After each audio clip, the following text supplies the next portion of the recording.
Kaufman, and today we're going to be making some beer-battered fish. It's one of my family's favourite recipes. So I've got here a bowl of sifted flour, and then I'm going to add in some eggs, which I've already whisked.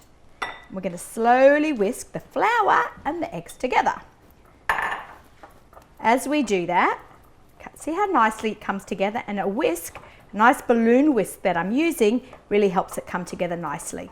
So I'm going to add in my salt, my kosher salt, and I'm going to add in my black pepper, and we're going to whisk away till we get a nice smooth batter. Okay. Now we're going to add slowly, I love the smell of beer, our beer into our batter. So we're going to do a little bit at a time because beer has that white foamy head that it makes when you pour. So we don't want to make a mess with that. So we just incorporate it into our batter slowly. Little bit at a time. Smells wonderful already. And this whisk is doing great. And it's okay if you spill over the side a little. Probably do it in about 4 different additions. Whisking, whisking, and probably now the last little bit there. There we go. Okay. And what's really nice about this batter is you can actually, after you've done your fish, you can use some onion rings, you can do some zucchini, you can take some all kinds of vegetables and throw it into the batter, and then you can throw that also into the frying pan as well. It makes a really nice side dish as well. This is our batter. We're going to let that actually set aside for about 30 minutes so it gets nice and thick, and it'll make a nice thick coating on our fish and then also on our vegetables. So the perfect dipping sauce to beer-battered fish is making our own tartar sauce. It's really easy, just a couple of ingredients.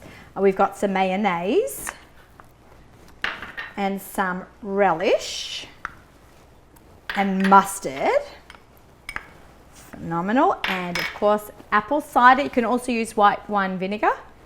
Pour that in, just mix it up. Pretty easy. Smells great, and it's a perfect dipping sauce, as we said, for our fish. There it is. Delicious. So now we're ready for our preparation of our fish. So I have here some flounder, but I just want everyone to know that you can use tilapia, you can also use salmon. So it's definitely one of the fishes that you can buy what you like and, you know, see what your family likes and then be able to use that. So I'm just taking my fish and I'm dipping it in the flour, making sure it's well coated. That will definitely help the batter stick. Now into our gorgeous batter. In we go, and we're going to give it a good bath. Dip it in, make sure all the edges are coated. Just going to grab the edge and pull it out. Give it a bit of a shake because this will all end up in the frying pan, and we don't want that. So I'm going to leave that to dry for a minute, making sure I see like a little bit wasn't coated. So just pour a little bit on. Fantastic.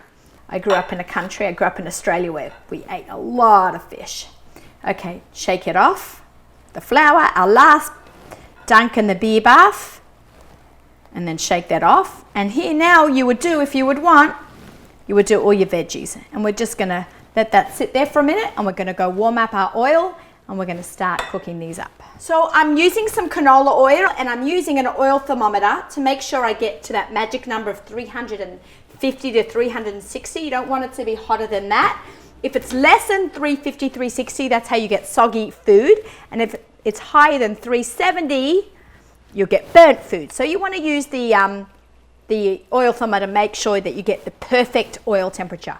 I'm putting my beer-battered fish, oh, I love that sizzle, into my frying pan that has our oil, as we said, at 360 degrees. And an oil thermometer is really, it's magic. It really helps you keep your food perfectly cooked. And you'll see, if you do it right, your food will not be oily, and then it means it won't be so fattening. So, yay for that. Okay, so I'm just going to turn it over. Look at that golden brown color already. We're going to give that another minute on each side, and we get these delicious, crispy, beer-battered flounder or tilapia or salmon, whatever your family likes to eat. This looks wonderful. I'm going to turn it over again. You can float a little bit in there. Look at that. I'm going to put that on a plate lined with paper towel. Look at the gorgeous, delicious golden color that is. We're going to hop right in there. We're going to put in another piece. Here we go with the sizzle. Love the sizzle. Now you don't also, another really big cooking tip was when you're working with oil, you don't want to overcrowd your pan, but I can put in a second piece.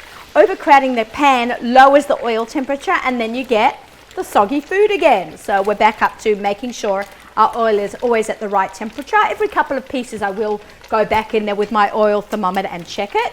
But this is, I can feel the heat. And this is a really great recipe that everyone is going to love.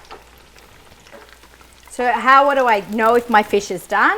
Fish is always flaky when it's finished. Also, it's porous, so it cooks very fast as well. So I'm just shaking that off.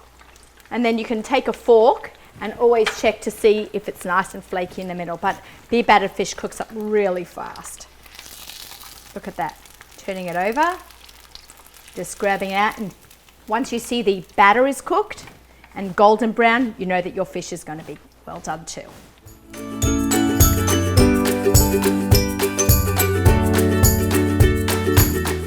Here is my flounder all cooked up and ready to eat. I'm so excited to try this. Every time I make this, I get really excited. So I'm just gonna put it on a plate. Look how pretty it looks on a white plate with some dipping sauce. I've got my tartar dipping sauce. Now I'm actually just gonna dig right in. I wish you could feel the crunch of the crispy fried batter. I don't need a fork, I'm just gonna go right in there. Amazing, that crunch. Absolutely fantastic. You can garnish it with a lemon wedge or a lime wedge, but it's absolutely fantastic. For more recipes like this, go to Kosherdotcom.